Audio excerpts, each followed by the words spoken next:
Bonjour, Pierre Morin, chroniqueur, aventure chasse-pêche pour les armes à feu.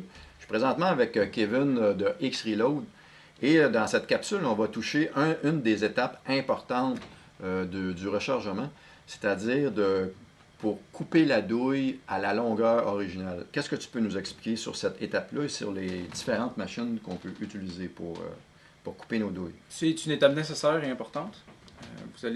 On va en parler plus largement plus tard, mais il y a une tolérance sur cette longueur-là. C'est bien important qu'une fois la tolérance dépassée, de couper la douille. C'est une question de sécurité et de fonctionnement. Qu'est-ce qui fait que la douille a à être coupée à un moment donné? De par le design, comme vous pouvez voir ici, une douille, suite à la mise à feu, puis toutes les altérations mécaniques effectuées dessus, de fait que ce qu'on appelle type bouteille va avoir un accroissement des dimensions. Okay. Le matériel, à chaque fois qu'il y a une interaction avec la pression dans la chambre, va vouloir grandir. Okay. Donc, on a une douille qui étire à chaque coup de feu. Exactement. Et on doit la couper pour qu'elle garde sa longueur originale. Exactement. Donc, on a différents types de machines. Qu'est-ce que tu peux nous expliquer sur ces outils-là qu'on va utiliser?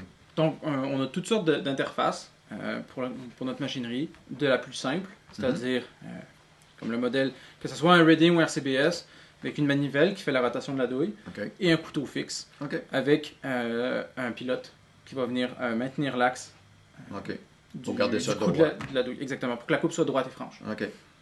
Donc ça, c'est la base, mais en même temps, c'est un outil qui est très fonctionnel. Très fonctionnel, oui. C'est très populaire comme principe. C'est le design le plus populaire pour toutes les personnes qui commencent le rechargement. Ensuite, on peut parler de modèles qui sont un peu plus évolués.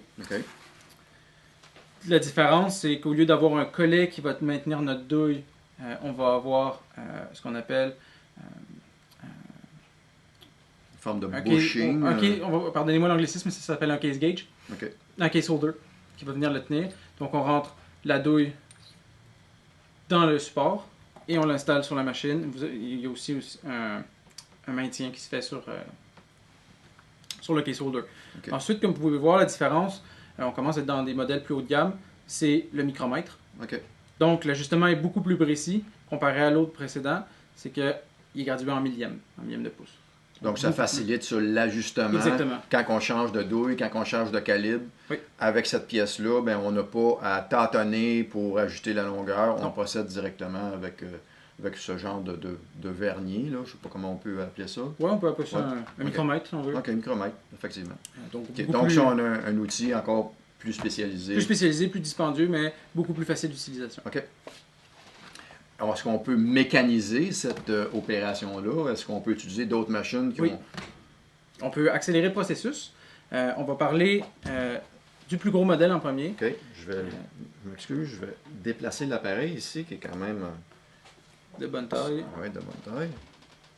Donc, ce qui s'est passé ici, c'est qu'on a un outil qui était comme le modèle précédent, avec un couteau fixe, mais on l'a mécanisé pour accélérer le processus. Donc, vous avez un moteur électrique avec l'outil rattaché dessus. Donc, c'est une nouvelle plateforme qu'on ajoute à l'instrument manuel. Dans ce cas-ci, c'est vendu comme tel quel.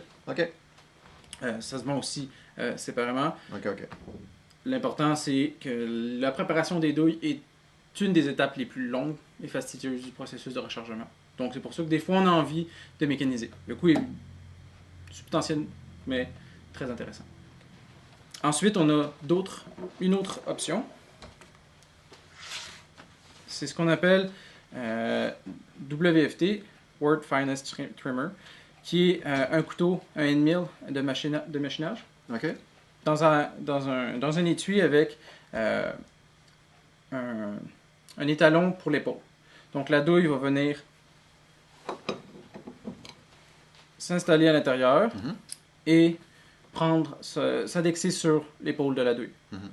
Après ça, il y a l'interaction. C'est ce qui va assurer le contrôle pour avoir la bonne longueur. Comme ceci. On peut dire que c'est un genre de stopper. Là. Oui, ça empêche la douille d'aller plus loin et ça sert de référence aussi. Ce qui est important avec cet outil-là, c'est que la référence se fait tout le temps sur l'épaule de la douille. Donc, c'est important de maîtriser cet aspect-là dimensionnel de la douille. Et cet outil-là, on l'installe à sur ce qu'on appelle une presse drill? Exactement, ou même un tournevis électrique ou des choses comme ça. OK, ça peut C'est vraiment fonctionner très flexible même avec... du moment que vous avez la bonne dimension pour la fraise. OK. Bon, mais très intéressant. Est-ce qu'au niveau de cette préparation-là de la douille, une fois coupée, est-ce qu'on a une autre étape pour préparer la douille une fois coupée? Oui, normalement, on ferait un chanfreinage intérieur-extérieur, juste pour enlever les bavures causées par l'action du couteau sur la douille.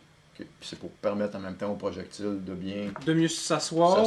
Mais encore là, c'est vraiment juste pour enlever les contraintes mécaniques créées par le couteau. OK. Bon, je te remercie, Kevin. Très intéressant. Pierre Morin pour Aventure Chasse et Pêche avec Kevin X-Reload. Merci.